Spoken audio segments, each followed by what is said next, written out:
Oke, pernah nggak sih kita mikirin gimana cara kerja lampu-lampu di sekitar kita? Nah, dalam beberapa menit ini, kita bakal bongkar tuntas rahasia di balik salah satu konsep paling dasar dalam dunia elektronika, yaitu rangkaian seri. Pasti pernah ngalamin kan? Lagi seru-serunya lihat lampu hias kelap-kelip, tiba-tiba padam total cuma gara-gara satu bohlam kecil tutus. Bikin kesel banget. Tapi, di balik kekesalan itu sebenarnya ada prinsip sains yang menarik banget. Yuk, kita pecahkan misteri ini bareng-bareng.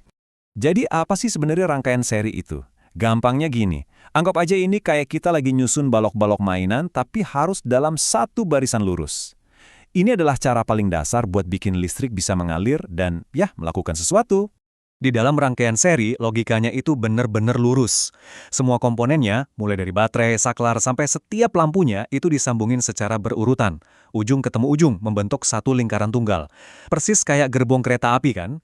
Gerbong satu nyambung ke gerbong dua, dua ke tiga, dan seterusnya. Nggak ada persimpangan, nggak ada jalan alternatif sama sekali. Nah, cara paling gampang buat ngebayanginnya, kita sebut aja ini jalan satu arah. Karena rangkaian seri itu ibarat jalan tol satu arah buat listrik. Kunci utamanya tuh cuma ini, hanya ada satu jalur. Titik.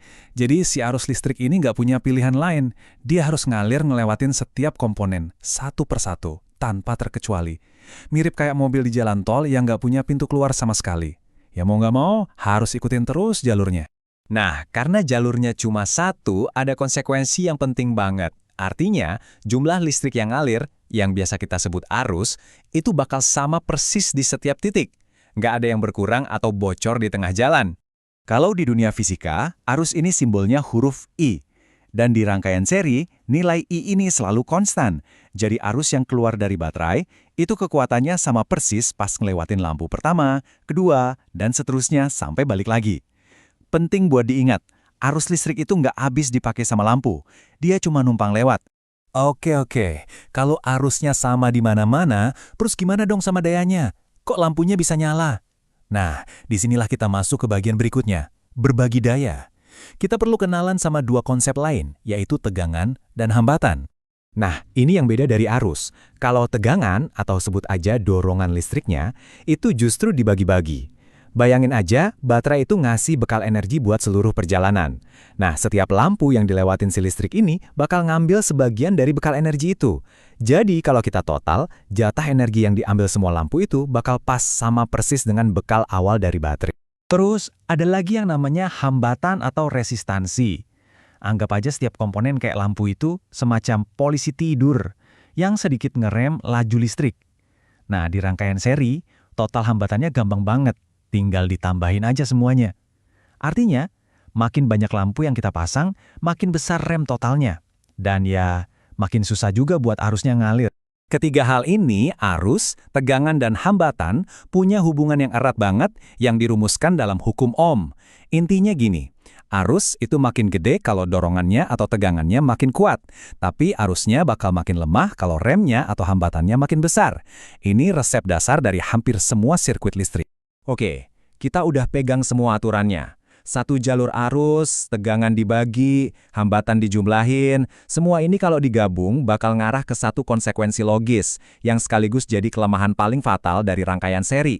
Kita sebut aja efek domino. Dan disinilah jawaban dari misteri lampu hias kita. Karena jalurnya cuma ada satu aja gangguan kecil bisa jadi masalah besar. Waktu satu bohlam putus, kawat di dalamnya kan patah. Itu sama aja kayak jembatan di satu-satunya jalan tol tadi, runtuh. Aliran listriknya berhenti total, selesai, semuanya mati. Ada pepatah yang pas banget buat ini. Sebuah rantai hanya sekuat mata rantai terlemahnya. Nah, rangkaian seri itu persis kayak gitu. Cukup satu komponen aja yang gagal, seluruh sistemnya langsung ikut ambruk. Jadi, itulah dia rahasianya.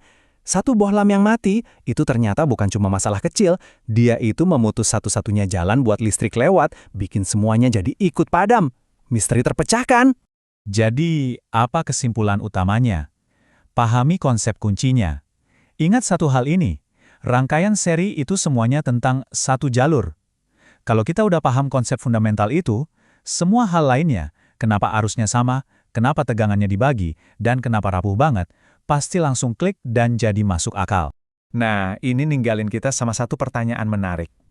Kalau desainnya punya kelemahan fatal kayak gini, terus di mana dong rangkaian ini bisa benar-benar berguna?